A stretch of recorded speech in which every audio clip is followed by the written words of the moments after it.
madaxda BSN ayaa booqday kulamana la yeeshay dhibanayaashii dababkii u dambeeyey ee ka dhacay caasimadda Jabuuti iyadoo ay la xidhiidho booqashooyinkani baraarujinta bulshada ayaa madaxda isbahaysiga badbaado qaran ee BSN u tageen kulamana la qaateen qoysaskii reer Jabuuti ee ku hanti iyo hoyba beelay dababkii dhowaan ka dhacay caasimadda Jabuuti waxayna booqashadooda ku soo mareen qoysas ka tirsan xaafadahan soo socda xaafadda 7 dhowr iyo 10 qoys xaafadda Xumbuli in ka badan 10 qoys xaafadda Beekaaduus 7 qoys iyo ugu dambeyn xaafadda Jamal 70 qoys booqashadan waxa ay ku soo arkeen qoysas tiro badan oo aad u tabaalaysan isla markaana gurmad dawladeed quus ka taagan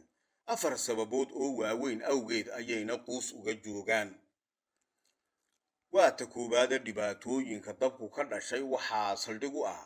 saboolnimo baahsan oo ku habsatay bulshada reer Jabuuti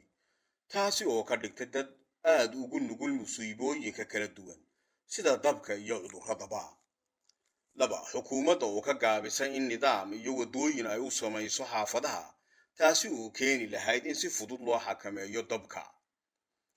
saddex ciidamada dabdamiska oo gurmadkooda daah badan iyo qalab yaraani ka muuqato inta badanna dabdamisku waxay soo gaadhaan goobta dabku ka kacay goor xeedha iyo fandhaal kala dhaceen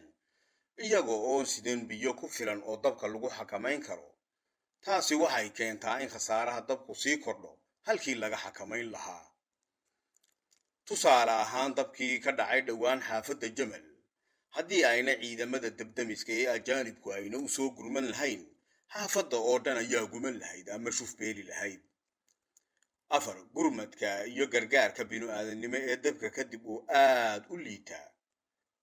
marka dab la damiyo waxaa jirta gurmadkii iyo gargaarkii ka iman lahaa dhanka dawladdu inuu aad u kooban yahay ama uusan jirinba intaas waxaa dheer eex iyo musuqmaasuq ku saabsan deeqaha yaryar ee la soo fidiyo tusaale ahaan dadka ku nool xaafadda Jamal waxay ka cabanayaan in deeq yar oo safaarad ajaanibihi u soo dirtay la gacan bidixeeyay loona leexsaday meelo kale arrintaasi oo niyad jab aad u weyn ku abuurtay dhibanayaashii musiibadu saamaysay horaana loo yiri reer bow yaa kule haddaba waxaa isweydiin mudan su'aalina tahay maxaa xala halka dhibaatooyinkan iyo kuwa lamidaba wuxuu ku jiraa xaqiijinta isbeddel dhab ah oo kor loogu qaadayo nolosha bulshada laguna hirgelinayo gurmad degdeg ah iyo cadaalad waarta guul iyo gobonnimo